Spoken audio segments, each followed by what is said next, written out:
The elevator doors sealed them in. A journalist and the Mafia boss she destroyed with a single article. Then the lights died. In the suffocating darkness, Sonia's phone kept recording. And Greg Blake started talking. "You want the truth?" His voice cut through the black. "Fine. I'll tell you what I did. Who I hurt. Why did I let you ruin me without saying a word?" What came next would shatter everything she thought she knew about monsters, justice, and the story that made her famous. Because sometimes, the villain you create isn't the one you think. And some confessions change everything. You are welcome, my viewers. Thanks for always following up on the channel. Kindly tell us in the comments section the exact time and location you are watching from. We would love to know so we can serve you better. Sonia Felix didn't believe in fate, divine intervention, or cosmic jokes. She believed in facts, research, and the power of a well-written exposé. Which made the current situation, trapped in a chrome and glass elevator with Greg Blake, the man whose empire she'd helped dismantle with a single viral article, feel less like coincidence and more like punishment. The elevator hummed as it ascended. 43rd floor. 44th. She stood pressed against the left wall, her leather messenger bag clutched against her ribs like a shield. He occupied the opposite corner, hands buried in the pockets of a charcoal suit that probably cost more than her monthly rent. Neither had spoken since the doors closed. Sonia's eyes flicked to the ascending numbers. 51st floor. Her interview with the city planning commissioner was on 57. Just 6 more floors. 6 more floors of breathing the same air as Gregory Blake, the man the Metro called the Shadow King of organized crime. The man her article had branded a monster. His reputation preceded him like a storm front. Whispers of extortion, violence, political puppeteering. For 2 years, Sonia had compiled testimonies, cross-referenced financial records, traced shell corporations back to his name. Her article, The Blake Empire, How One Man Holds a City Hostage, had published 6 months ago. 3 million views in the first week. Job offers from national papers.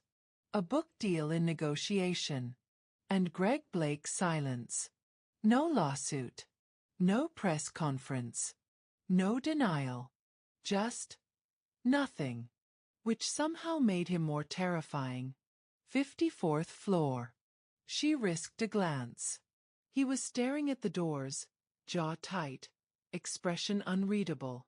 Dark hair swept back, a shadow of stubble along his jaw. He looked exhausted, the kind of tired that lived in the bones. For a split second, something flickered across his face. Pain, maybe. Or resignation. Then his eyes cut to hers. Caught staring, Sonia jerked her gaze away, heat flooding her cheeks. Stupid. Unprofessional. She was a journalist, not some 55th floor. The lights died. Not flickered. Died. The elevator plunged into absolute darkness, and Sonia's stomach lurched as the car jolted, groaned, then shuddered to a violent stop. She slammed against the wall, her bag hitting the floor with a muffled thud. Silence. Complete and suffocating. Then emergency lighting kicked in, dim amber strips along the floor, casting everything in sickly shadow. Sonia's heart hammered against her ribs. The digital display was dead. No floor number. No comforting hum of machinery. Citywide blackout. Greg's voice cut through the darkness. Low calm. Terrifyingly calm. Probably the whole grid. Sonia fumbled for her phone, hand shaking. The screen's glow felt like a lifeline. 4:47 p.m. No signal. She jabbed the emergency call button on the elevator panel. Once. Twice. Nothing. Not even static. That won't work. Greg hadn't moved from his corner. In the amber light, his face was all harsh angles and shadows. Emergency systems run on backup power. If the grid's down, we're looking at manual rescue. Could be hours. Hours. The word came out strangled. Sonia pressed the button again, harder, as if force could conjure a response. Or days, depending on the damage. Her breath caught. The elevator suddenly felt smaller. The walls closer. She spun toward him, and something in her chest ignited. 6 months of research, righteous fury, and now this. Trapped. With him. This is. She stopped herself, but he finished the thought. Ironic? Cosmic justice. He tilted his head, and there was something sharp in his expression. Or maybe just bad luck. Though I'm guessing you don't believe in luck. I believe in patterns, Sonia shot back, steadying her voice. Cause and effect. Actions and consequences. Do you? It wasn't a question. Greg shifted, and the movement made her acutely aware of how small the space was. 8 by 6 feet. Maybe less. Then you must be thrilled. Trapped with the monster you created. The word created landed like a slap. I didn't create anything, Sonia said, each word deliberate. I reported the truth. Court records. Financial trails. Testimony from people whose lives you ruined. Greg's voice dropped, quiet and dangerous. Is that what they told you? That's what the evidence showed. Evidence. He laughed, but there was no humor in it. Just something hollow and bitter. You wrote a story, Ms. Felix. A compelling one. Viral even. But don't confuse a narrative with the truth. Sonia's fingers tightened around her phone. The battery showed 73%. Enough to last. Enough to record, if needed. Her journalist instincts kicked in. Document everything. She opened the voice memo app, hit record, then slipped the phone into her jacket pocket, microphone facing out. The truth, she said carefully, is that your organization has been linked to. Linked. Greg stepped forward, just one step, but it closed the distance between them by half. Linked. Alleged. Rumored.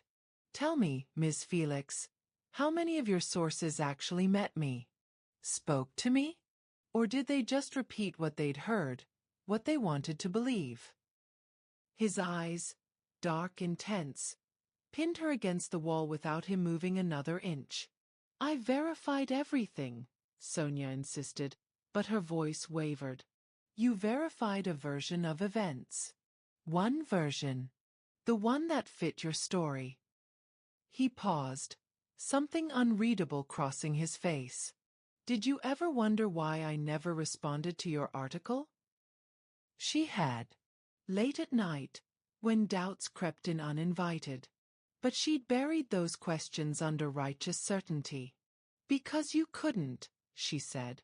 Because everything I wrote was true. Greg's smile was razor thin. Some of it, probably. But truth without context is just another kind of lie. The emergency lights flickered. Once. Twice. Sonia's pulse spiked. We should try to stay calm, she said, more to herself than him. Conserve oxygen. They'll send someone. Will they? Greg returned to his corner, sliding down to sit, back against the wall.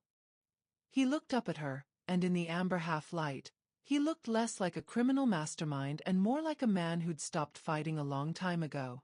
Half the city thinks I'm a cancer. The other half is too afraid to admit they know my name. You think anyone's rushing to save Gregory Blake? Sonia opened her mouth to argue, then closed it. Because he was right. She'd made sure of it. Her article had been a masterpiece of condemnation. Thorough, scathing, unforgiving. She'd wanted justice. She'd wanted to be the voice for the voiceless. She'd wanted to be right. Now, trapped in 8 feet of steel and glass with the man she'd destroyed, Sonia Felix wondered, for the first time, if being right was the same thing as knowing the truth. Before we continue this journey, here's something to think about. Have you ever been absolutely certain you were right about someone, only to discover later that you were missing crucial pieces of their story? What changed your mind? Drop your thoughts below. I'd love to hear your experiences. The silence stretched between them like a living thing. Taut, breathing, dangerous. Sonia remained standing, her back pressed against the cool metal wall, while Greg sat sprawled in the opposite corner, one knee bent, arm draped across it with infuriating casualness. As if being trapped in a powerless elevator was just another Tuesday for him. Maybe it was. Her phone buzzed in her pocket, a phantom vibration, her mind playing tricks. She pulled it out anyway. Still no signal. Battery at 71%. The voice memo was still recording, the red timer counting upward. 4 minutes. 18 seconds. She should stop it, conserve battery. She didn't. Instead, she held the phone up, switching to video, the camera's eye finding Greg in the dim amber light. His face appeared on screen, all sharp shadows and harder edges. Through the lens, he looked exactly like what she'd written him to be. Dangerous. Untouchable. Cold. Planning your next hit piece already? His voice cut through the silence like a blade through silk. Sonia's thumb hovered over the stop button. Documenting. It's what journalists do. Is that what you call it?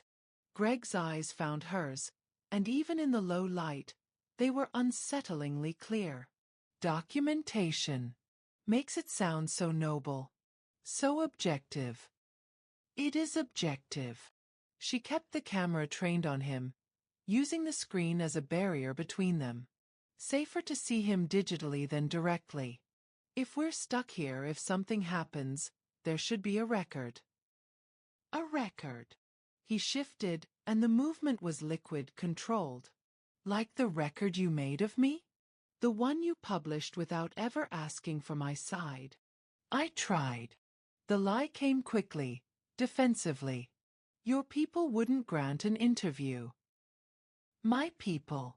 Greg's laugh was soft, almost pitying.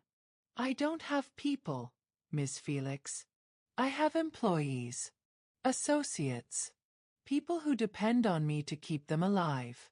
And you know what they told me when your interview requests came through? They told me it was a trap. That you'd already written the story, already decided I was guilty, and you just wanted a soundbite to make it look balanced.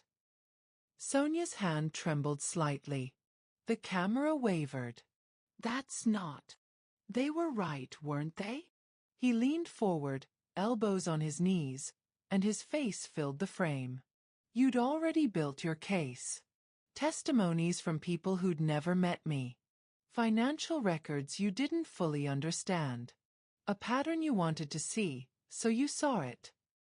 The pattern was there. Her voice rose, echoing in the small space. The shell corporations, the offshore accounts, the connections to... To what? Greg interrupted, his voice still maddeningly calm. To businesses? To real estate? To investments? Yes, Miss Felix, I run a business empire. A legal one. Profitable. But you looked at the architecture and decided it must be hiding something sinister because that's the story you wanted to tell. People testified. People lied. The words dropped like stones. Or they told partial truths. Or they repeated rumors they'd heard from someone who heard from someone else. Did you verify any of their claims independently? Did you follow the money all the way through? Or did you stop when you found something that looked suspicious? Sonia's jaw clenched. The camera was still recording. Every word, every accusation, captured in digital amber. I spent 2 years on that investigation. You spent 2 years building a case, Greg corrected. That's different from seeking truth. One starts with a conclusion and works backward. The other starts with a question and follows where it leads. He paused, his eyes never leaving hers. Which one were you doing, Ms. Felix? The question hung in the air like smoke. Sonia wanted to protest, to defend her work, her integrity. But something in his tone, not angry, not defensive, just tired, made the words stick in her throat. You destroyed me, Greg said quietly, and for the first time, there was emotion in his voice. Not rage. Something worse. Something that sounded like resignation. That article cost me contracts worth $40 million. 3 city council members who'd worked with me for years publicly cut ties. My business partners started asking questions. My investors got nervous. If you're innocent, Sonia started. Innocent. Greg's smile was bitter. I'm not innocent, Ms. Felix. I've done things I'm not proud of. Made choices that keep me awake at night. But I'm not the monster you painted. I'm not heartless. I'm not. His voice caught just barely. I'm not what you wrote. Sonia lowered the phone slightly, but kept recording. Her journalistic instincts warred with something else. Something uncomfortable that felt dangerously close to doubt. Then why didn't you defend yourself? She asked, and hated how the question sounded. Almost pleading. Why didn't you give your side? Why stay silent? Greg was quiet for a long moment. The emergency lights flickered again, and in the strobe of amber and darkness, his expression shifted through a dozen emotions Sonia couldn't name. Because I was tired, he finally said. Tired of defending. Tired of explaining. Tired of watching people decide who I was before I opened my mouth. Your article wasn't the first time I was called a monster, Ms. Felix. It was just the loudest. He stood then, unfolding from the floor with that same unsettling grace.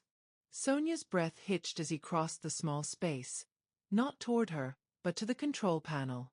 He pressed the emergency button, held it down for a full 10 seconds. Nothing. No response. No comforting voice promising rescue. We're alone, he said, turning back to her. Truly alone. No audience. No cameras except yours. So let me ask you something. He took one step closer, and Sonia's back pressed harder against the wall. Are you recording this for evidence? For a story? Or because you're afraid that if we don't make it out of here, no one will know what happened to you? The truth of it struck like a physical blow. Both. Neither. All of the above. Sonia's voice cracked. I'm documenting. You're afraid, Greg said, but there was no mockery in it. You're trapped in an elevator with the man you publicly branded a heartless criminal. A man whose life you arguably ruined. And you're wondering if this is where I make you pay for it. Are you? The question escaped before she could stop it. Raw. Honest. Terrified. Greg stared at her for a long, unbearable moment. Then he did something completely unexpected. He laughed. Not cruelly. Not threateningly. Just laughed. A short, exhausted sound that seemed to deflate something in him. No, Ms. Felix. I'm not going to hurt you. Despite what you wrote, despite what you believe, I'm not a monster who preys on trapped women. He ran a hand through his hair, the gesture so human it was jarring. I'm just a man stuck in an elevator, being recorded by the person who hates me most in the world. That's punishment enough. Sonia's hands were shaking now. She could see it in the camera's viewfinder. The image wobbling, unstable. I don't hate you. Don't you? Greg's eyes found hers again. You wrote that I was a cancer on this city. That I corrupted everything I touched. That the world would be better off if I didn't exist. If that's not hatred, Ms. Felix, what is it? She struggled for the word. It's justice. It's accountability. It's a story, Greg interrupted, his voice soft now, almost gentle. A compelling one. With a clear villain and noble heroes. You wrote me into a role, Ms. Felix. You gave me lines I never said, motives I never had, and a heart I apparently don't possess. And when I didn't perform the part you'd written, didn't rage, didn't threaten, didn't sue, you took my silence as confession. The camera was still recording. 70 seconds. 90. 2 minutes. Every word captured. You're good with words, Sonia said, hating how defensive she sounded. You're making this sound like I'm the villain. No.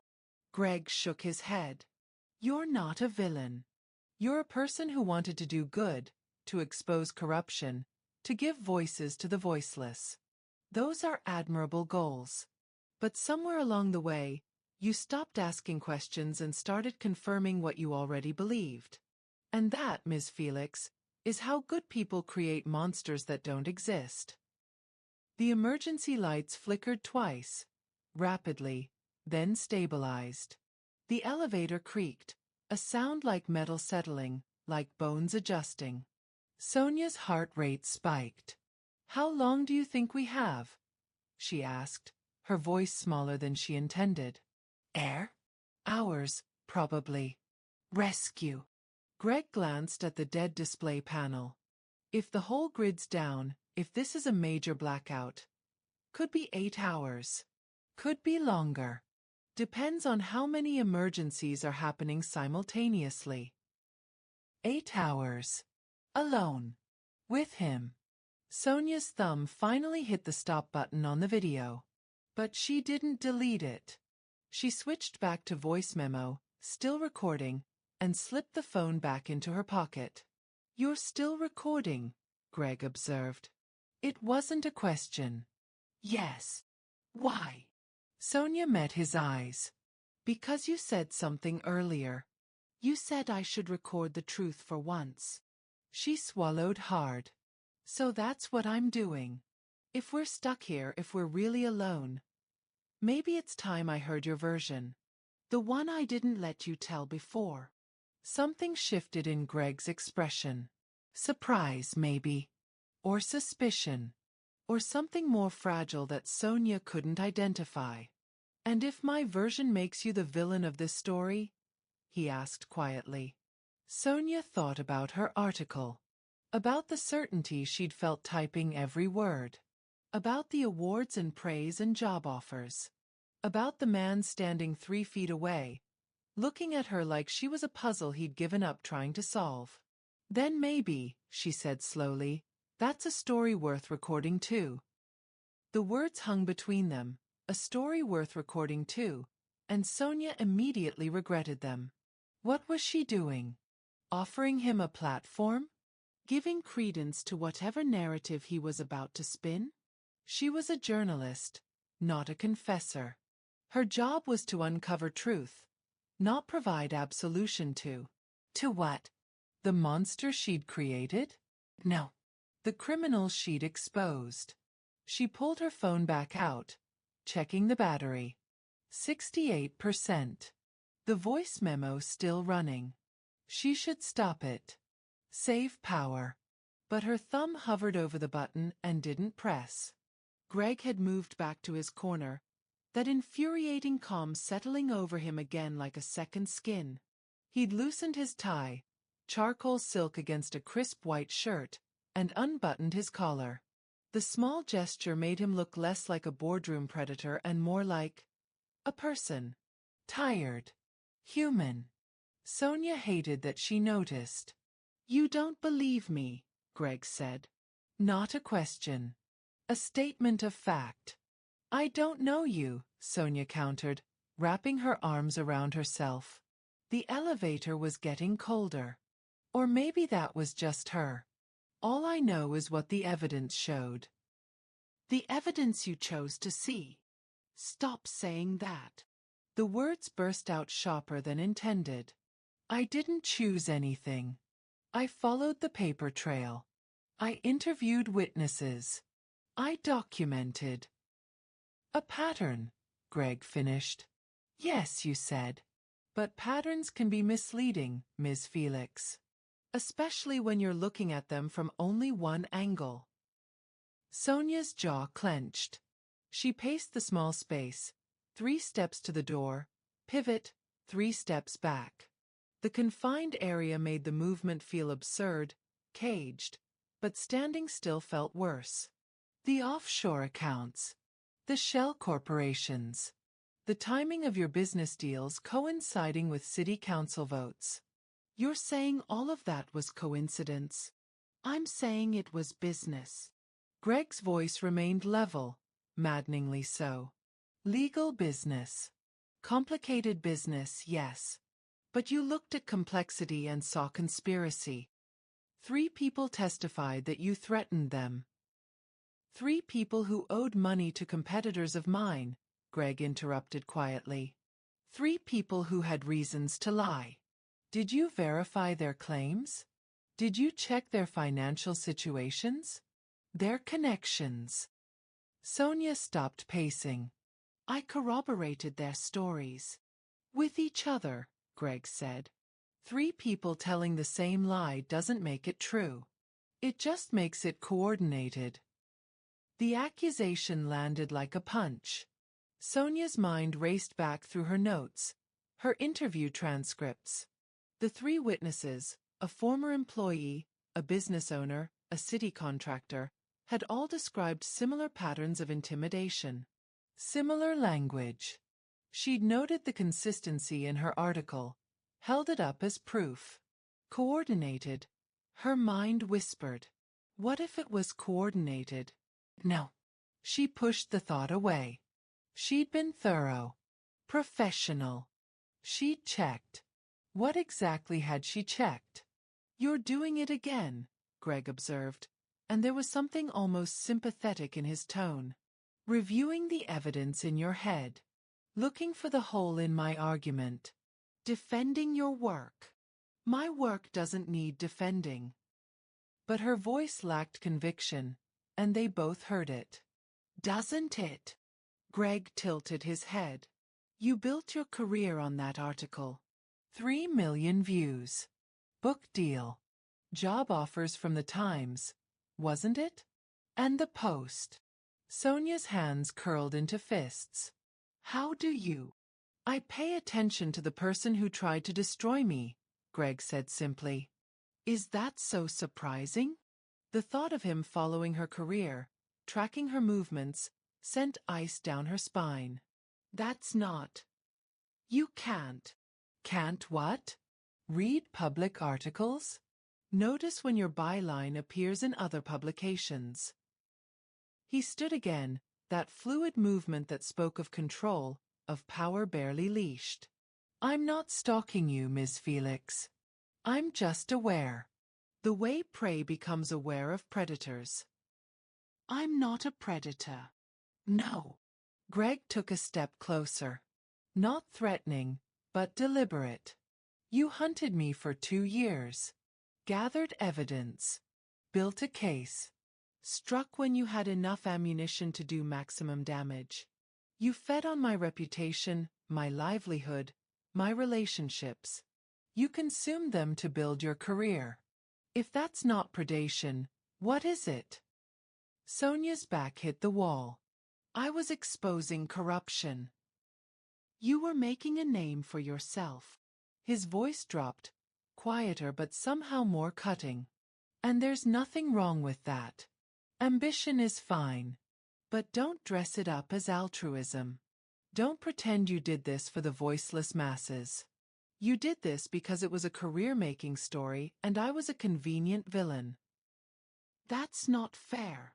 The words came out louder than intended, echoing in the small space. Fair.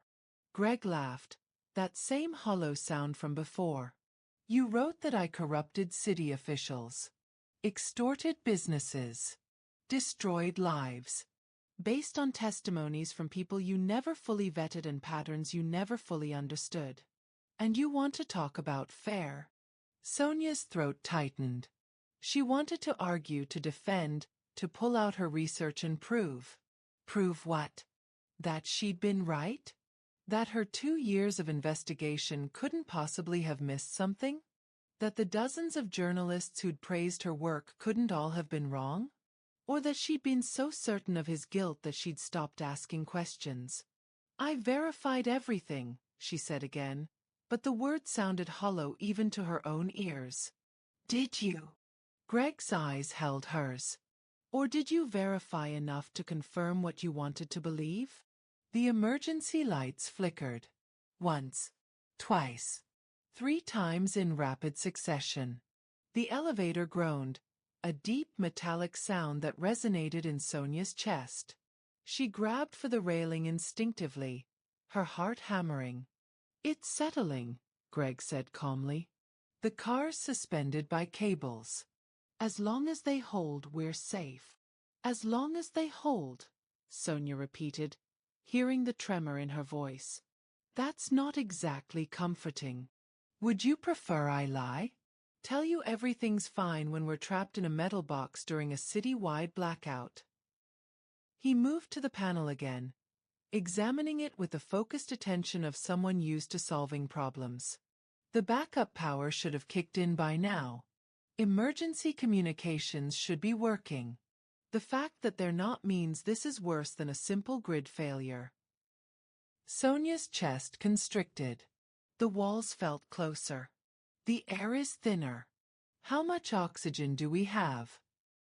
"Enough." Greg glanced at her, and something in his expression softened fractionally. "Are you claustrophobic?" "No." The lie was automatic. "You're a terrible liar, Miss Felix." He turned fully to face her. "Your breathing's getting shallow.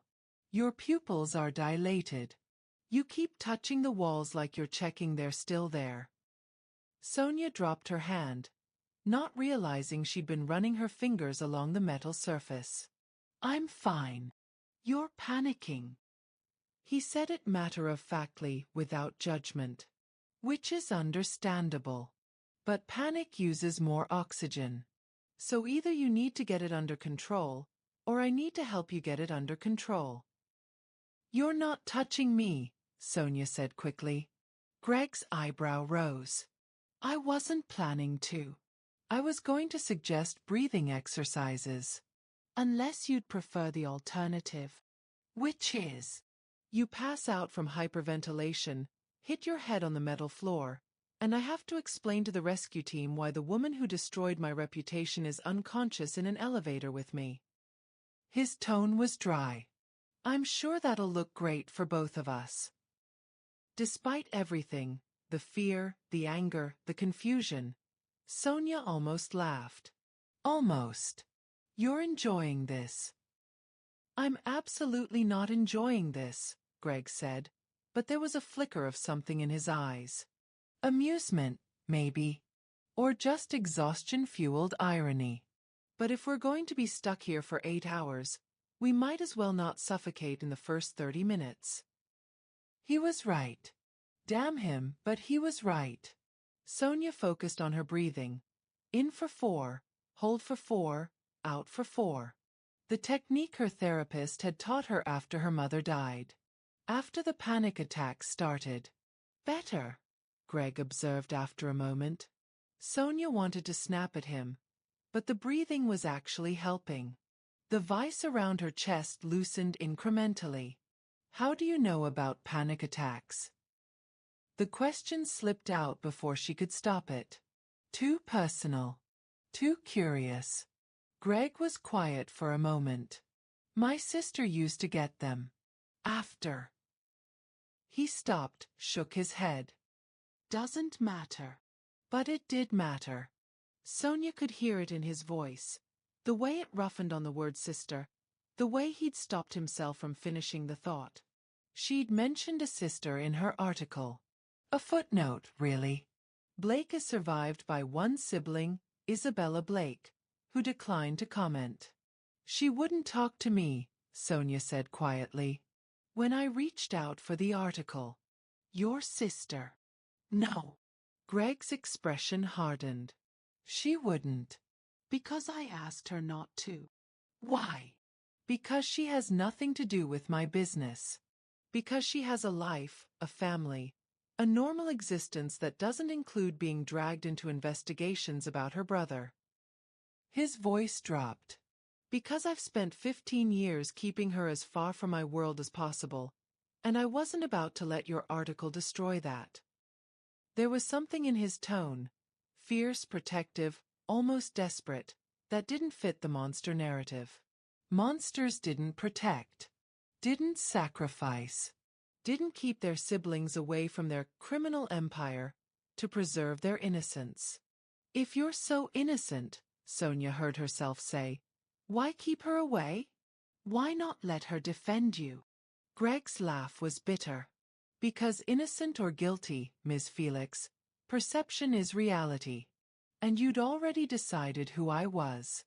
If Isabella had defended me, you'd have written her off as complicit. Or manipulated. Or too close to see the truth. He met her eyes. There was no version of this story where I came out clean. So I did the only thing I could. I kept her out of it. The logic was sound. Painfully so.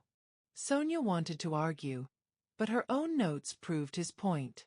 She'd considered interviewing the sister.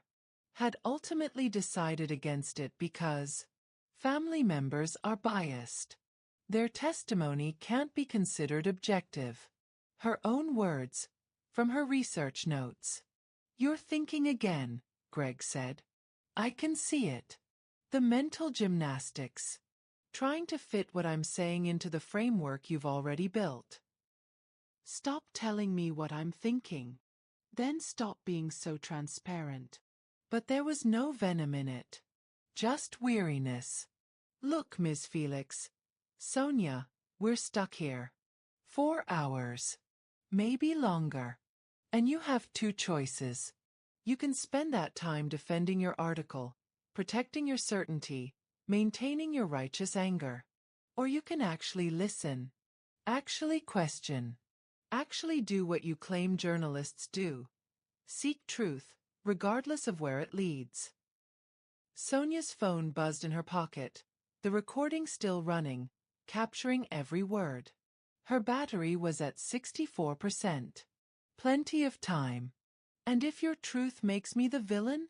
She asked, echoing his earlier question back to him. Greg's smile was sad. Then at least you'll know what it feels like to be on the other side of your own article. The elevator groaned again.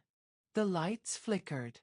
And in the amber darkness, Sonia Felix realized something terrifying. She wasn't sure anymore what the truth was. And that uncertainty felt like falling. Time became strange in the elevator. Without windows, without the rhythm of floors passing, without anything but the amber emergency lights and the metallic silence, minutes stretched into something elastic and unreliable. Sonia checked her phone compulsively. 5:23 p.m. They'd been trapped for 36 minutes. It felt like hours. Greg had returned to his corner, sliding down the wall to sit with his legs stretched out, ankles crossed. He'd removed his jacket, draped it beside him. The white shirt made him look less imposing somehow. More human, more accessible. Sonia hated that she kept noticing these details. The journalist in her cataloged them automatically. Subject appears relaxed, controlled, deliberately non-threatening. But another part of her, a part she didn't want to acknowledge, noticed other things. The way his sleeves were rolled to his elbows, revealing forearms corded with lean muscle. The slight silver at his temples that she hadn't seen in the photographs she'd studied. The way his jaw clenched and released, like he was working through thoughts he'd never voice. She was still standing, back against the opposite wall, maintaining maximum distance in the minimal space. Her legs ached, but sitting felt like surrender. Like accepting the situation instead of fighting it. You should sit, Greg said without looking at her. Conserve energy. I'm fine. You're exhausted. Now he did look at her, those dark eyes too perceptive. When's the last time you ate?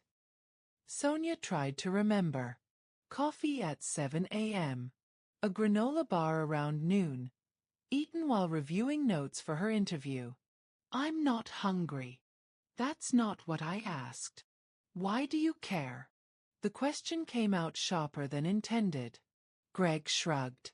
Because if you pass out, I have to deal with it. Purely selfish motives. But there was something in his tone that suggested otherwise. Something almost concerned. Sonia's stomach chose that moment to growl audibly. Traitor. Greg reached into his jacket pocket, retrieved a protein bar, and tossed it across the space. Sonia caught it reflexively, stared at it like it might be poisoned. It's not drugged, Greg said dryly. Just food. Chocolate peanut butter. I keep them in my car. Grabbed one before the meeting. What meeting? Sonia asked, still holding the bar. City Planning Commission. Same as you, I'd imagine. He tilted his head, trying to get approval for a development project. Low-income housing on the east side. Though after your article, I'm sure they'll find reasons to deny it. Sonia blinked. Low-income housing? Surprised. Greg's smile was thin. Doesn't fit the narrative, does it? The heartless mafia boss trying to house the poor. Must be some angle, right? Some scheme. Is there? The question was automatic, defensive. No. He said it simply. It's just housing. Affordable units for families who need them. But you've already decided I have ulterior motives, so why bother explaining? Sonia tore open the protein bar, more to have something to do with her hands than from hunger. She took a bite. Chocolate peanut butter, as advertised. You could explain anyway. Why? So you can twist it into something sinister in your next article. Greg leaned his head back against the wall. No thanks. I'm done being your villain. I never made you. Didn't you? He didn't raise his voice, but something in it cut deeper than shouting. Every word you wrote painted me as corrupt. Every source you cited reinforced that I was dangerous. Every conclusion you drew led to the same place, that I was bad for this city. Bad, period. He closed his eyes. You didn't make me a villain, Ms. Felix. You just told the world I already was one. Sonia chewed slowly, the protein bar turning to ash in her mouth. She wanted to argue, to defend her work. But the recording was still running in her pocket, and some part of her, the part that had once wanted to be a real journalist, before ambition and deadlines and viral potential took over, whispered that maybe she should listen instead. Tell me about the housing project, she said quietly. Greg's eyes opened, suspicion flickering across his face. Why? Because we're stuck here. Because. She struggled for honesty. Because I'm starting to think I might have missed things. The admission cost her something. She could see Greg register it, weigh it, decide whether to trust it. East Side, he finally said. Near the old factory district.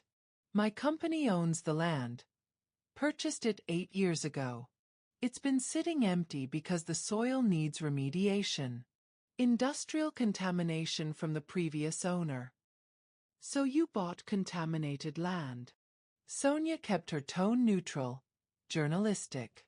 I bought cheap land with potential, Greg corrected. Spent 3 years and $2 million cleaning it up. Now it's safe, buildable, and worth about 4 times what I paid. And you want to build low-income housing on land worth 4 times your investment? The skepticism leaked through despite her efforts. Greg's smile was tired. See? You can't help yourself. There has to be an angle. Then tell me the angle. There isn't one. He shifted, straightening slightly. Or maybe there is, depending on your perspective. The city offers tax incentives for affordable housing developments. The project would qualify for grants. And yes, I'd make some profit eventually. But the math doesn't work out to maximize returns. If I wanted pure profit, I'd build luxury condos and triple my investment. Sonia processed this. Then why don't you? Greg was quiet for a long moment. The elevator creaked around them, settling.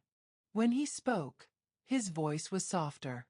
Because I grew up in the East Side. In a 2-bedroom apartment with my mother and sister. Sharing walls so thin I could hear our neighbors fighting every night. I knew every kid on our block who dropped out of school. Every family that got evicted. Every time someone's father went to prison or someone's mother worked 3 jobs and still couldn't make rent. He paused, and something in his expression shifted. Vulnerability bleeding through the controlled facade. When I made money, real money, I moved my mother out of there. Bought her a house in the suburbs, paid off her debts. She died before she could really enjoy it. His jaw tightened. And I thought about all the other families still there. Still struggling.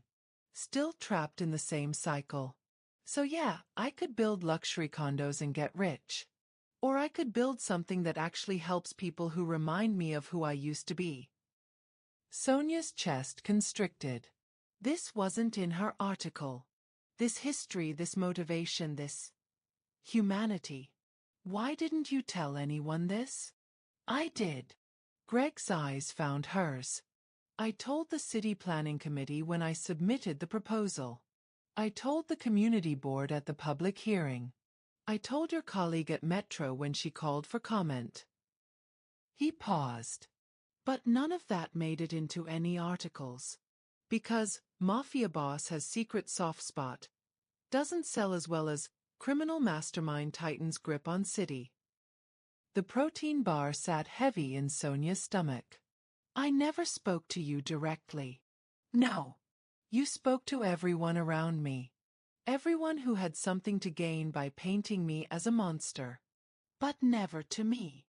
Greg leaned forward, elbows on his knees. You know what the ironic thing is? I actually respected your work. Before the article about me. I read your piece on police corruption last year. The one about the evidence tampering. That was solid journalism. Fair. Thorough. Damning, yes, but accurate. Sonia remembered that article. 3 months of investigation.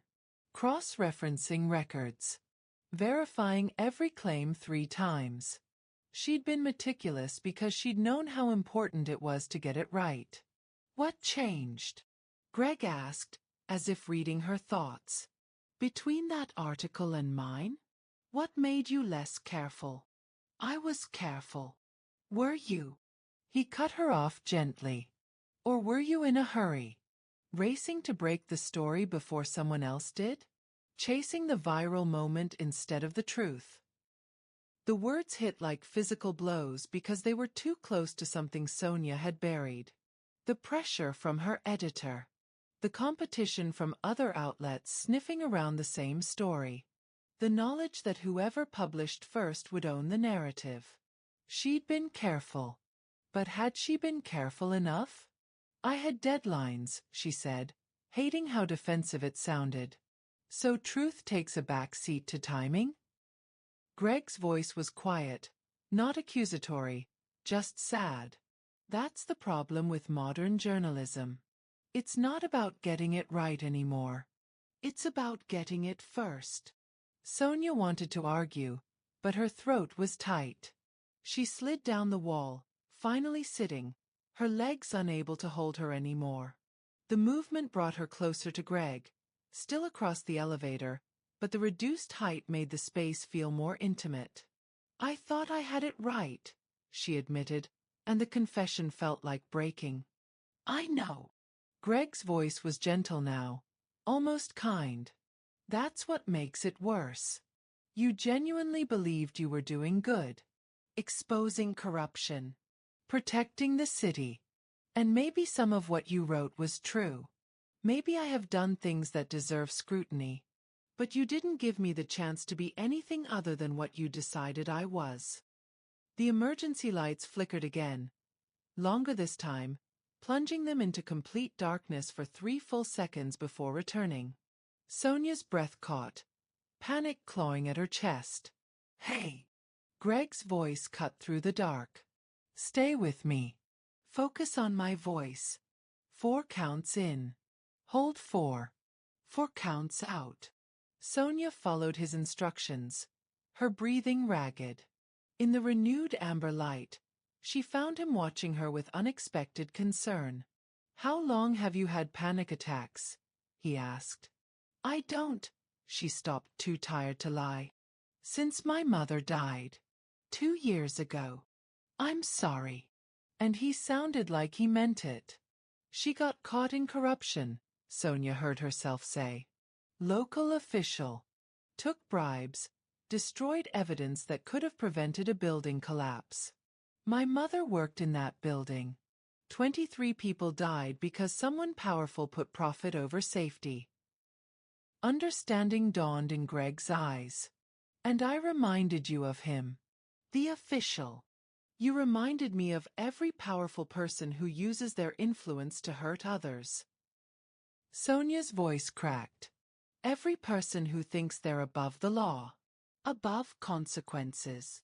"So I became your proxy," Greg said quietly.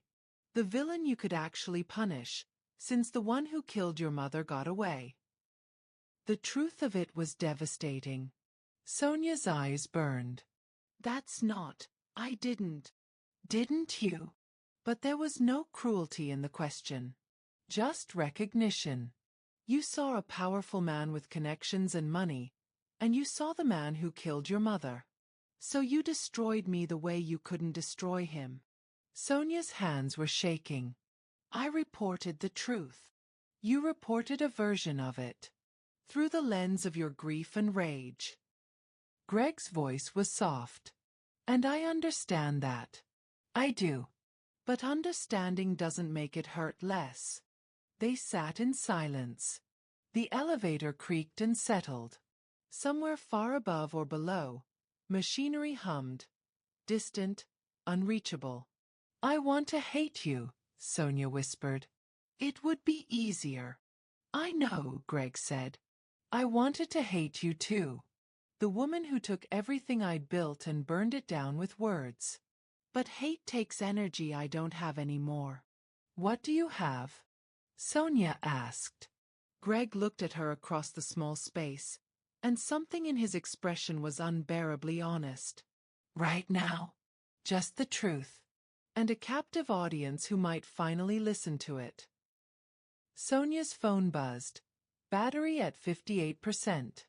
The recording still running. And despite every instinct screaming that she was being manipulated, that she was losing her objectivity, that she was betraying her own work, she wanted to hear it. Really hear it.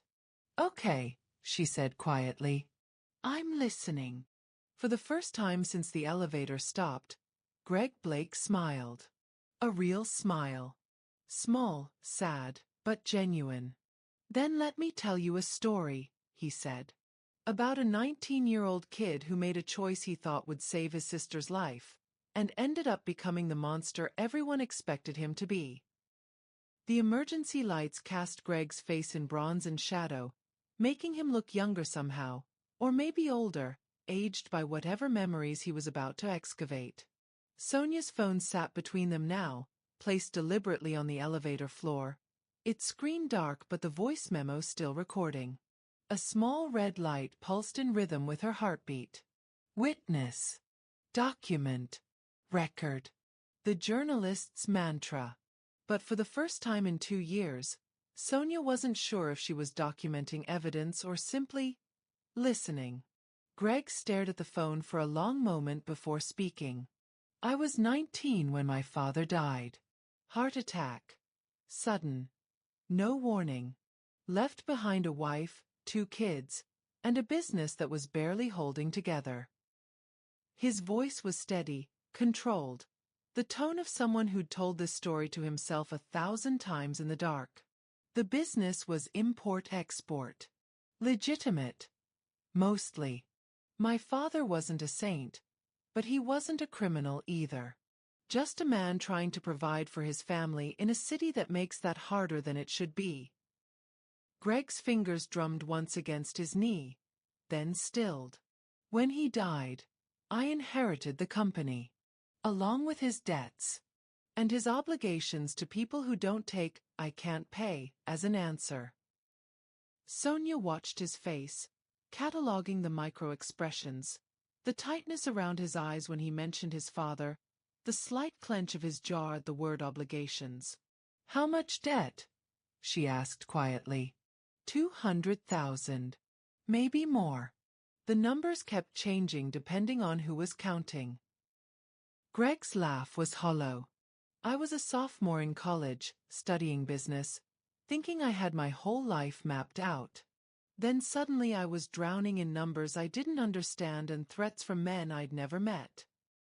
He shifted, and the movement seemed to cost him something. My sister was 14. Freshman in high school. Smart. Brilliant, actually. Wanted to be a doctor. And my mother. He paused, swallowed hard. My mother was falling apart. Grief, depression, pills to help her sleep, pills to help her wake up. She wasn't capable of running the business or protecting Isabella. That fell to me. Sonia's mind raced, cross-referencing this with her research. She'd found records of the father's death, noted it briefly in her article as background. But she hadn't dug into the financial situation, hadn't considered what a 19-year-old might inherit beyond assets. I tried the legal route first, Greg continued. Talked to lawyers, accountants, anyone who might help restructure the debt. But the kind of people my father owed money to, they don't accept payment plans. They accept cash or collateral. His eyes found hers. And the only collateral I had was my sister. The words dropped like stones into still water. What do you mean? Sonia's voice was barely above a whisper. Greg's expression went dark. I mean that 3 months after my father died, 2 men showed up at our house.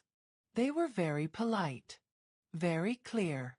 They told me that my father had borrowed money from their employer for a shipment that never arrived. That the debt was now mine. And if I couldn't pay. He stopped, his jaw working. They had pictures of Isabella. Leaving school. At the park with her friends. Walking home. Sonia's stomach turned cold. They threatened a 14-year-old girl?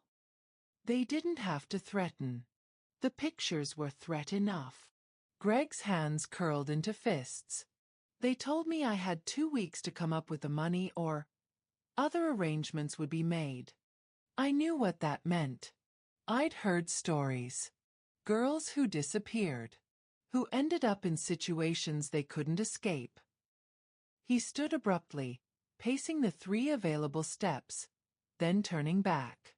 The contained control was fracturing, and beneath it Sonia could see something raw and desperate. I had $6,000 to my name. Student loans, a part-time job at a warehouse, that was it. I sold everything we owned worth selling. My father's car, my mother's jewelry, furniture, anything. Got maybe another 20,000. I was still 180,000 short with 10 days left. What did you do? Sonia asked, though part of her already knew. Already understood where this story was leading. Greg stopped pacing, his back to her. I made a deal. The men who held my father's debt, they worked for someone named Castellano. Victor Castellano. You probably found his name in your research. Sonia had. Multiple times.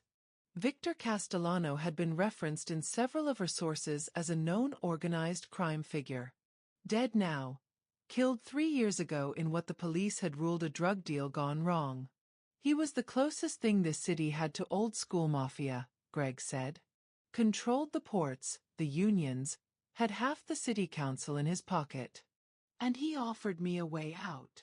What kind of way out? But Sonia's chest was already tightening, already understanding. Greg turned to face her. He cancelled my father's debt. All of it. In exchange for 5 years of service. I would work for him. Use my father's legitimate business as cover for some of his operations. Nothing violent. At first. Just logistics. Moving shipments that weren't exactly legal. Coordinating deliveries. Keeping the books clean enough to avoid scrutiny. You became a criminal to save your sister. Sonia said it flatly, trying to process. I became what I had to become. Greg's voice was steel. Was it legal? No. Was it right? Also no. But you tell me, what would you have done? Let them take Isabella? Let her disappear into whatever hell they had planned? Or dirty your hands to keep her safe? Sonia wanted to say she'd have found another way. Gone to the police. Found legal help. But she thought about her mother, about the official who'd taken bribes and caused her death. About how the legal system had failed to hold him accountable. About how power always protected itself. The police, she started. Were on Castellano's payroll, Greg finished.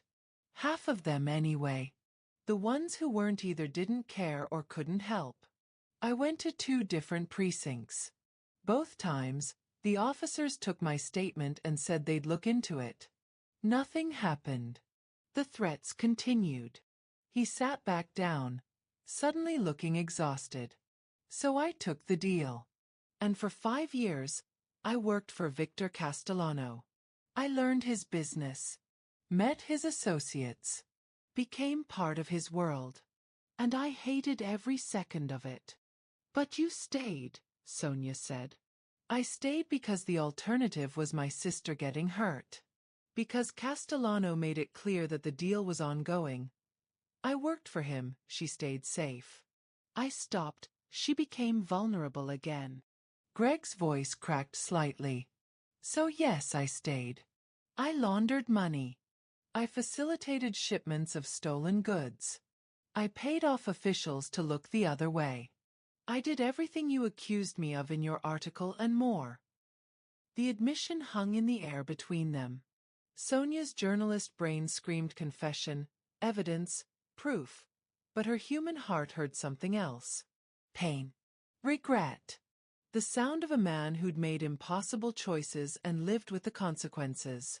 When did it end? She asked. 3 years ago.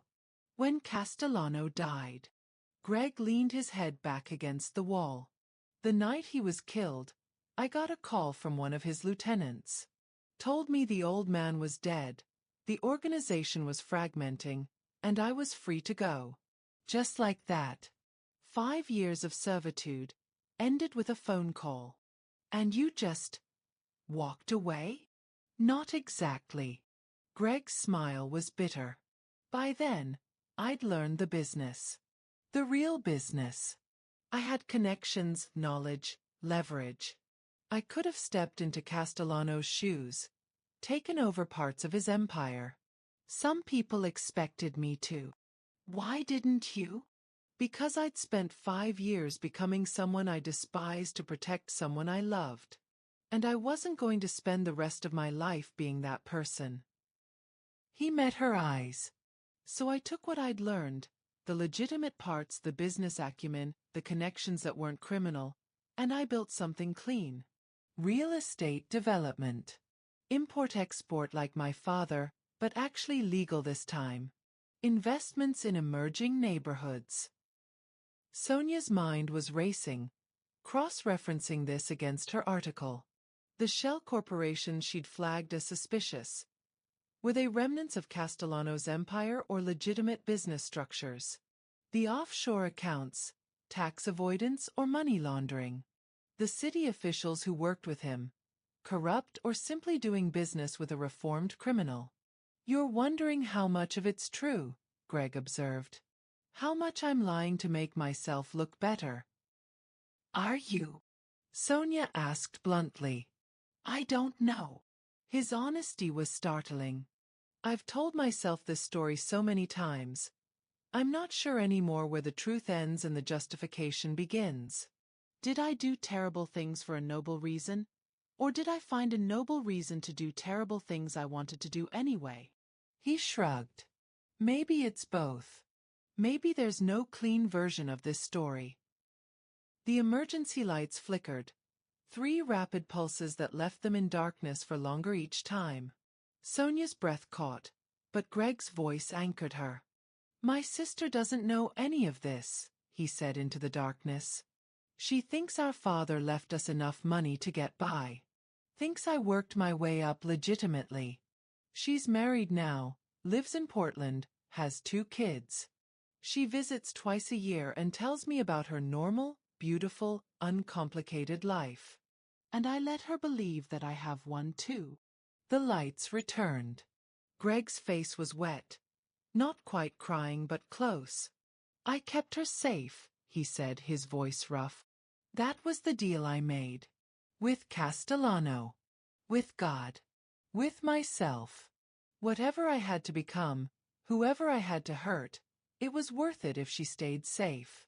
If she got to be normal. Sonia's own eyes were burning. And the housing project? The East Side development. Penance, maybe. Or just trying to be the person I might have been if my father hadn't died. If I hadn't had to make that choice. Greg wiped his face roughly. You wrote that I was heartless. That I corrupted everything I touched. And maybe you were right. Maybe that's who I became. But I started as someone trying to protect his family. And somewhere in the middle, I lost track of which one I am. The recording was still running. Every word captured. Confession and context, guilt and justification, all of it preserved in digital memory. Sonia reached for her phone, her hand trembling. She could stop the recording now. Could walk away with everything she needed for a follow-up article. The truth about Greg Blake. A confession in an elevator. It would go viral. Vindicate her original piece. Prove she'd been right about him being a criminal. Even if the context was different. But her finger hovered over the stop button and didn't press. Why are you telling me this? She asked instead. You know I'm recording. You know I could use it against you. Greg's smile was sad, resigned. Because you were right about one thing in your article. I am tired of hiding. Tired of being the monster everyone thinks I am without getting to explain how I got here. And if we don't make it out of this elevator. He gestured at the phone. At least someone will know the whole story. Not just the villain's part. All of it. We'll make it out, Sonia said, surprising herself with the certainty. Will we? Greg asked. Or is this how it ends? The journalist and the criminal, trapped together, finally telling the truth to each other before. The elevator dropped. Not fell. Dropped. 6 inches, maybe a foot, before the emergency brakes caught with a metal shriek that tore through the confined space. Sonia screamed, thrown forward. Greg's arm shot out, catching her before she hit the opposite wall, pulling her against him as the elevator swayed sickeningly. Then stillness. They were tangled together, Greg's arms around her, her face pressed against his chest. She could feel his heart hammering, as fast as hers, as terrified. For a moment, neither moved. The elevator creaked ominously around them. Are you hurt? Greg's voice was rough in her ear. Sonia shook her head, unable to speak. Slowly, carefully, he released her. They separated, sliding back to opposite walls, but something had shifted. Some barrier had fallen with the elevator's lurch. That was close, Greg said quietly. Too close. Sonia's phone had skidded across the floor. She retrieved it with shaking hands. Still recording. Battery at 46%. And suddenly, she knew what she had to do. I need to tell you something, Sonia said, her voice unsteady. About why I wrote that article. The real reason. Greg looked at her, waiting. And Sonia began her own confession. My mother's name was Helen, Sonia began, her voice barely above a whisper. Helen Felix. She was an administrative assistant at a construction firm downtown. 23 years she worked there. Never missed a day. Never complained. Greg listened without interrupting, his dark eyes steady on hers.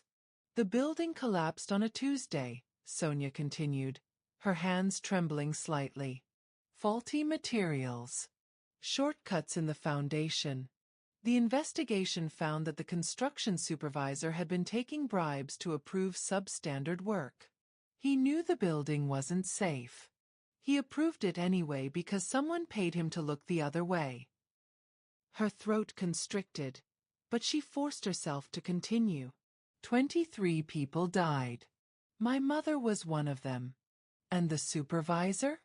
He got 3 years. Served 18 months. Last I heard, he's working as a consultant for another construction firm, making 6 figures. Sonia, Greg's voice was soft. I became a journalist because of her, Sonia interrupted. Because nobody told her story. Nobody held the powerful people accountable. The supervisor was just a cog. The real criminals were the executives who created the culture of corruption, who made it clear that profit mattered more than safety. But they never faced consequences. They paid lawyers, settled with families quietly, and moved on. She looked up at Greg, tears blurring her vision. When I started researching you, when I found all those connections and patterns, I saw him. The supervisor. The executives.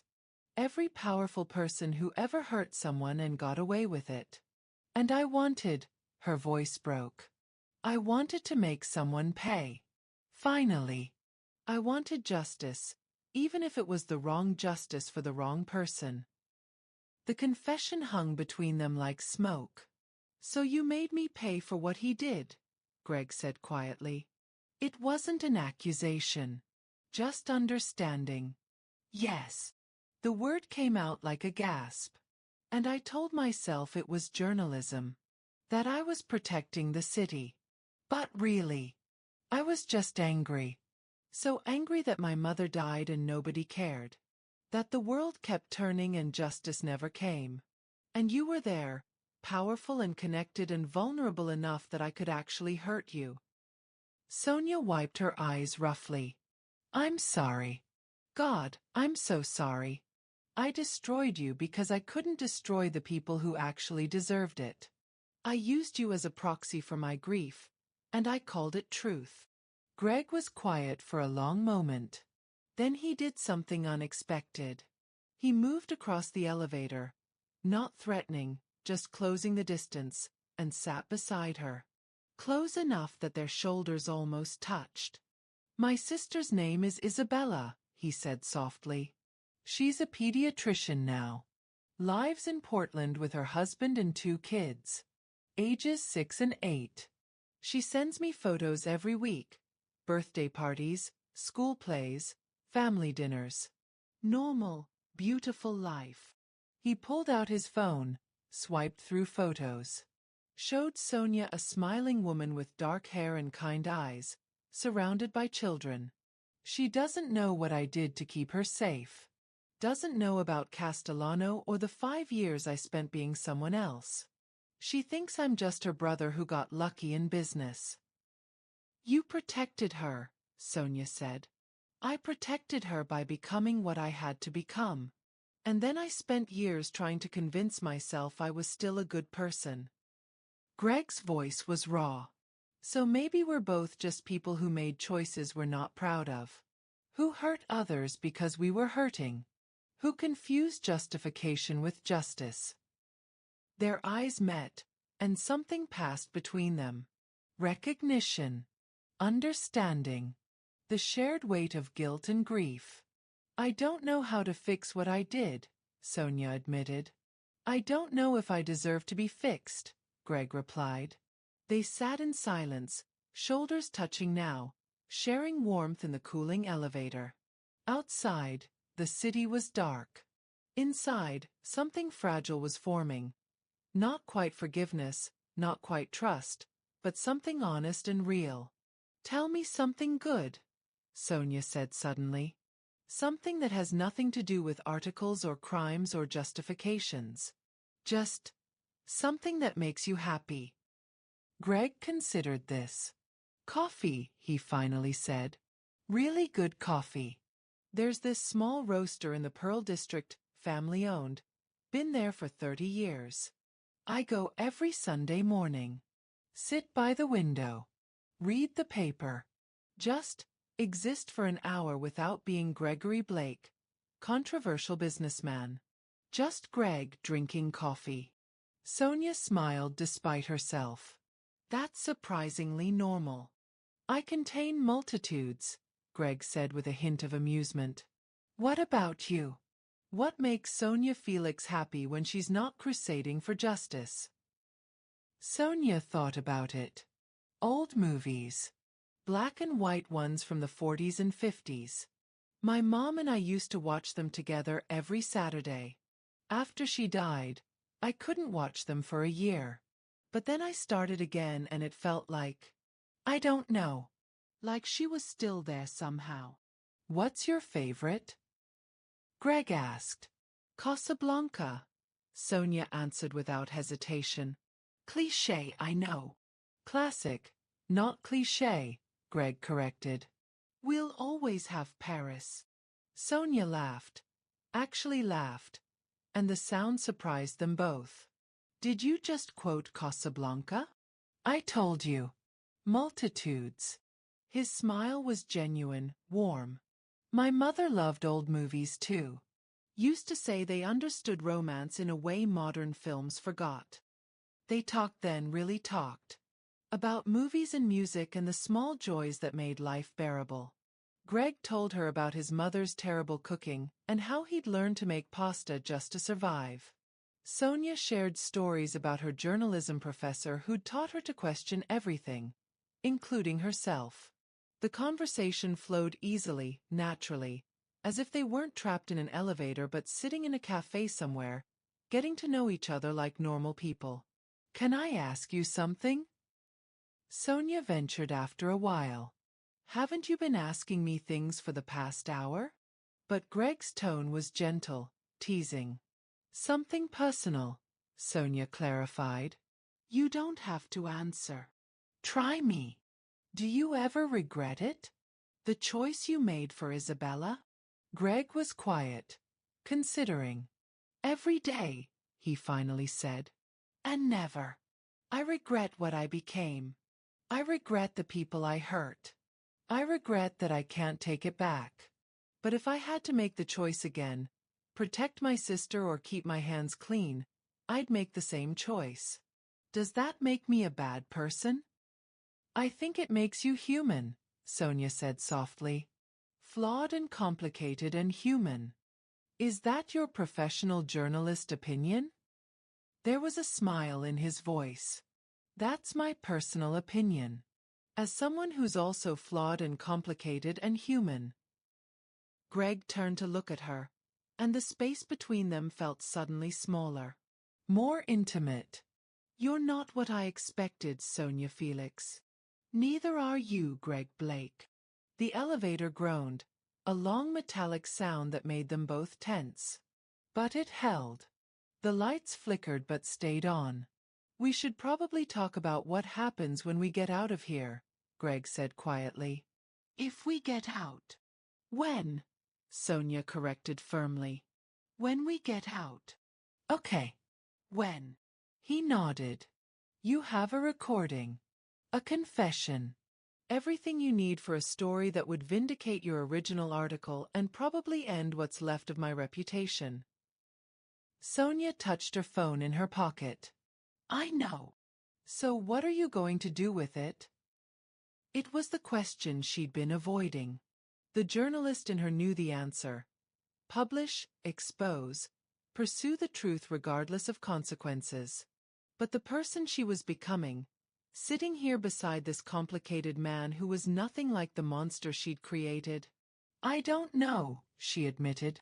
"I genuinely don't know." The honesty hung between them for a moment before Sonia's phone buzzed. Battery at 38%. She checked the screen. Still no signal, but a notification appeared. Her editor, sent hours ago before the blackout, finally loading through some temporary connection. Need update on Blake follow-up. Hearing rumors he's making moves on East Side project. Can you confirm? Readers want blood. The words felt like ice water. Readers want blood. That's what she'd given them the first time. That's what they expected again. Greg noticed her expression change. "What is it?" "Nothing. Just..." She stopped herself. "No more lies. My editor. Asking about a follow-up piece on you." "Ah." Greg's voice went carefully neutral. "The feeding frenzy continues." "It's not like that. Isn't it?" He pulled back slightly, and the small distance felt like miles. "That's the business, Sonia. One story is never enough. The audience always wants more. More scandal, more exposure, more blood." "That's not fair," Sonia protested. "No." Greg stood, pacing again. "We just spent the last hour sharing our truths. You learned that I'm not the monster you wrote about. That there's context, history, reasons. And your first instinct when your editor asks for more is to what? Protect your career? Give them what they want." "I didn't say that." "You didn't have to. I saw it on your face." Greg's voice hardened, that controlled exterior snapping back into place. "The calculation. The weighing of options. Journalist Sonia versus human Sonia, and we both know which one wins when there's a career at stake." Sonia stood too, anger flaring. "You don't know me. Don't I?" Greg laughed bitterly. "I know exactly who you are. You're the person who spent 2 years building a case against me without ever asking for my side. Who published an article that destroyed my reputation based on half-truths and assumptions. Who's been recording this entire conversation. Yes, even the parts where we were bonding, because at the end of the day, I'm still just a story to you." "That's not true." But even as Sonia said it, doubt crept in. Was she recording for evidence or for her next article? Was she listening to understand or to gather material? "Then delete it," Greg challenged. "Right now." "Delete the recording. Prove that you're here as a person, not a journalist." Sonia's hand went to her phone protectively. "I can't just. Can't or won't." Greg's eyes were hard now. "That recording is your insurance policy. Your proof that you were right all along. That the monster you created actually exists. He just has a sad backstory." "Stop it." Sonia's voice cracked. "You told me to record the truth. I told you to record it if we didn't make it out." Greg shot back. "I told you because I thought we were going to die in here and I wanted someone to know the whole story. But we're not dying, are we? We're just talking. And you're gathering evidence for your next viral hit piece." I wouldn't." Sonia stumbled over the words because part of her knew he was right. The journalist in her had been cataloging everything. The emotional confession. The vulnerable moments. The humanizing details. All of it material for a compelling narrative. "You want to know the worst part?" Greg's voice dropped to something dangerous and hurt. "I started to believe you actually cared. That you were actually listening, actually seeing me as something other than a headline. But you're just like everyone else. You see what you want to see, hear what you want to hear, and twist it into whatever story sells. That's not fair, Sonia said, tears stinging her eyes. I do care. These past hours talking to you, learning about you, it changed things. Did it? Greg challenged. Then what are you going to write when we get out of here? Mafia boss has feelings too? Criminal mastermind loves coffee and old movies? Will you write about how you used your mother's death to justify destroying an innocent man? Or will you conveniently leave that part out? The accusation landed like a physical blow. Innocent?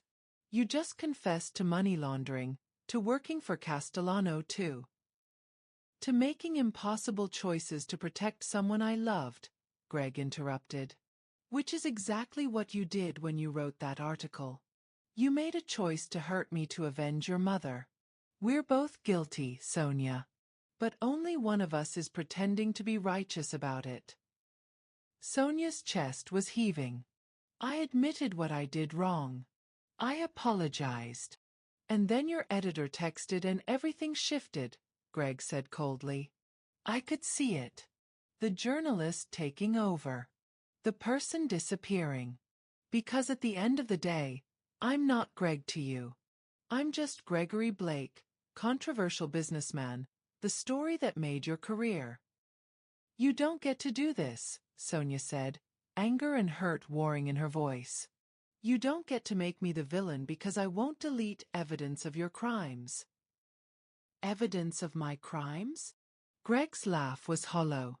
That's what you're calling it now? A few hours ago, it was my truth. My story. Now it's evidence again. Funny how quickly the language changes when your career's on the line. I hate you, Sonia whispered, and wasn't sure if it was true or not. No, you don't, Greg said quietly. You hate that I'm right. You hate that you actually started to care and now you have to choose between doing the right thing and doing the profitable thing. And you hate that you don't know which is which anymore. The emergency lights flickered violently. Once. Twice. 3 times. On the 4th flicker, they died completely, plunging the elevator into absolute darkness. Sonia gasped, her claustrophobia slamming back with physical force. Greg. I'm here. His voice came from across the elevator. Distant. Cold. I can't breathe. That's your problem, not mine. The cruelty of it shocked her. Please. Why should I help you? Greg's voice was hard. So you can recover, get out of here, and write about how the criminal was mean to you in the dark? Give your readers another reason to hate me? Sonia's chest constricted. Her breathing came in short, panicked gasps. The walls were closing in. The darkness was suffocating. She was going to die here, alone with a man who hated her, and she deserved it. 4 counts in, Greg's voice cut through her panic, softer now despite himself. Come on, Sonia. 4 counts in. I thought you said. I said a lot of things. Breathe. 4 in, hold 4, 4 out. Sonia followed his voice like a lifeline, her breathing gradually steadying. In the darkness, she heard him move closer. Felt him sit beside her again. I don't actually hate you, he said quietly. I'm just tired. Tired of being the villain in everyone's story. Even yours. I don't want you to be the villain, Sonia whispered. Then what do you want me to be? And that was the question that shattered everything. Because Sonia didn't know anymore. She didn't know if Greg was a criminal who deserved exposure or a man who deserved understanding. Didn't know if publishing his confession was justice or cruelty. Didn't know if she was a journalist seeking truth or a woman seeking redemption for her own mistakes. I don't know, she admitted into the darkness. I don't know anything anymore. They sat in silence, not touching, separated by hurt and doubt and the weight of impossible choices. And the elevator creaked around them, holding them in suspended darkness, waiting. Time became meaningless in the dark. Sonia's phone was dying, 23%, but she couldn't bring herself to use it for light. The recording was still running, capturing their silence, their breathing, the distance between them. "My editor called me a coward once," Sonia finally said into the darkness. "It was my first year at Metro. I'd written a piece about corruption in the housing authority, but I'd softened the language, made it less accusatory. She told me that real journalism required courage. The courage to tell hard truths, even when they made people uncomfortable." Greg didn't respond, but she could sense him listening. "I've spent the last 2 years believing that," Sonia continued. "That being brutal was the same as being brave. That if my words made people uncomfortable, I was doing my job. But sitting here listening to your story, I realize maybe there's a different kind of courage. The courage to admit you were wrong. The courage to see nuance instead of just black and white." "What are you saying?" Greg's voice was careful, guarded. "I'm saying I need to make a choice."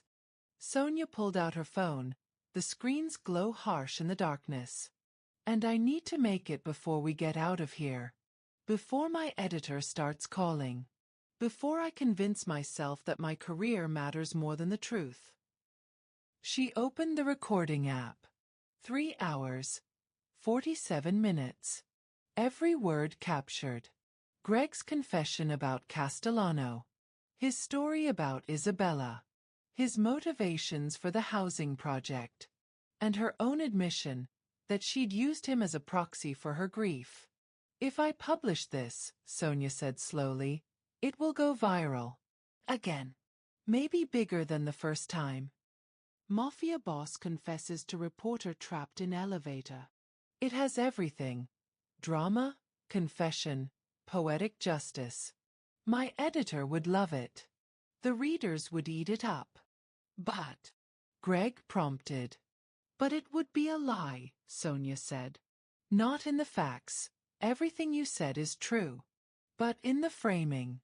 Because this recording doesn't capture the whole truth.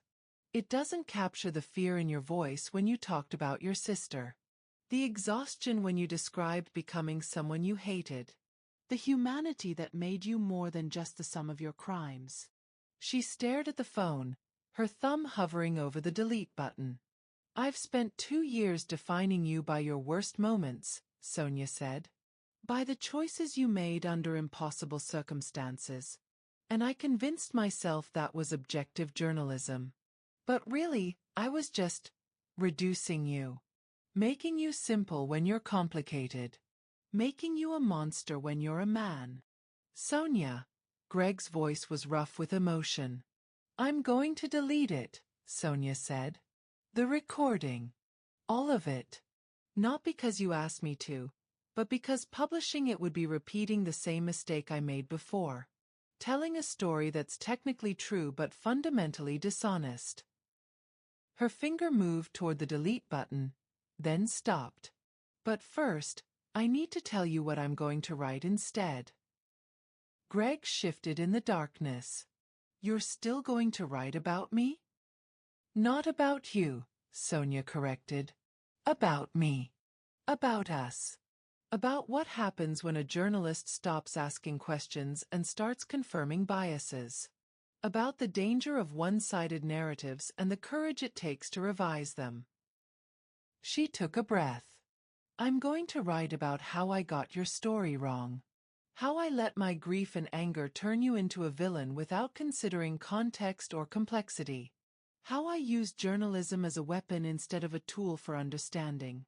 And I'm going to publish it, knowing it might cost me my job, my reputation, everything I've built." "Why?" Greg asked quietly. "Because it's the truth," Sonia said simply. "The real truth. Not the version that sells or the version that makes me look good. Just what actually happened." She pressed delete. The recording disappeared. 3 hours, 47 minutes of confession and revelation. Gone. "You just destroyed your evidence," Greg said, something like wonder in his voice. I just chose to be a person instead of a journalist, Sonia corrected. She put the phone away, the darkness complete again. Or maybe I chose to be the kind of journalist my mom would have been proud of. The kind who seeks understanding, not just exposure. In the darkness, Greg's hand found hers. Their fingers intertwined, a small gesture, but it felt monumental. Thank you, he said softly. Don't thank me yet, Sonia replied. The article I write is still going to be hard to read. It's going to include the fact that you worked for Castellano, that you made choices that weren't legal. But it's also going to include the why, the context, the humanity. Will people forgive me? Greg asked. I don't know, Sonia admitted. But maybe they'll understand you. And maybe understanding is more important than forgiveness. They sat in silence, hands clasped, waiting for the lights to return. The lights didn't return gradually. They exploded back to life all at once, the elevator flooding with harsh fluorescent brightness that made them both wince. The display panel flickered. Numbers appearing. 55. 54. 53. The elevator was moving. Descending. Sonia and Greg scrambled to their feet, still holding hands, watching the numbers count down with something between relief and dread. They were being rescued. They were going back to the real world.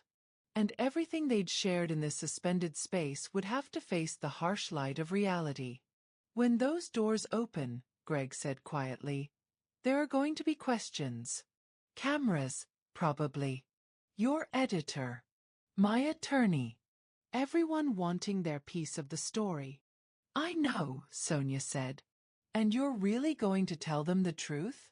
That you got it wrong. I'm really going to tell them the truth. The elevator continued its descent. 32. 31. 30. I meant what I said earlier, Greg said. About coffee. The place in the Pearl District. If you wanted to continue this conversation. Outside an elevator. Like normal people. Sonia looked at him, really looked at him. At the exhaustion in his eyes and the hope buried beneath it. At the man who'd confessed his darkest choices and trusted her with his truth. I'd like that, she said. 15. 14. 13. It won't be easy, Greg warned. Dating a journalist who destroyed your reputation and then tried to rebuild it. People will talk. Dating. Sonia raised an eyebrow, a smile tugging at her lips despite everything. Poor choice of words? Greg asked, but he was smiling too. Maybe premature, Sonia said. But not unwelcome. 5. 4. 3. They released hands, stepping apart, preparing for the onslaught. The elevator dinged, a cheerful sound after hours of mechanical groaning. The doors slid open. Chaos. Emergency workers, building security, reporters with cameras and microphones. Someone shouted Greg's name. Someone else shouted Sonia's. Flashbulbs popped. A reporter thrust a microphone toward Sonia. Miss Felix. Were you trapped with Gregory Blake? Can you confirm? Did he threaten you? Sonia looked at the reporter, then at the cameras, then back at Greg. He stood slightly behind her, his expression carefully neutral, waiting to see what she would do. This was it. The moment of choice. She could give them what they wanted, the sensational story, the dramatic rescue, the villain and victim narrative. Or she could give them something different. Yes, I was trapped with Mr. Blake, Sonia said clearly.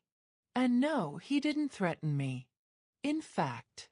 She paused, choosing her words carefully. In fact, I owe him an apology. And I owe you, the public, a corrected story. One that includes context I missed the first time. The reporters erupted with questions, but Sonia pushed through them. Greg followed, and somehow they ended up side by side again, walking through the lobby toward the exit. Outside, the city was coming back to life. Lights flickering on in buildings. Traffic signals resuming their rhythm. The blackout was ending, and with it, the suspended reality of their elevator prison. "That was brave," Greg said quietly as they stood on the sidewalk, the November air cold and sharp. "It was terrifying," Sonia corrected. "But necessary." Her phone buzzed, battery at 11%. Her editor calling. Sonia ignored it. "I should go," Greg said. "My attorney's probably having a heart attack. And you should probably talk to your editor before she has one too." "Probably," Sonia agreed. But neither of them moved. "The coffee place," Greg said. "Sunday morning. 10 a.m. If you're serious." "I'm serious," Sonia said. He nodded, started to walk away, then turned back. "Sonia? The article you're going to write. The corrected one. I won't fight it. Whatever you need to say it. I trust you to tell the truth." The words settled over her like a benediction and a burden. "I won't let you down." "I know," Greg said. And then he was gone, disappearing into the recovering city.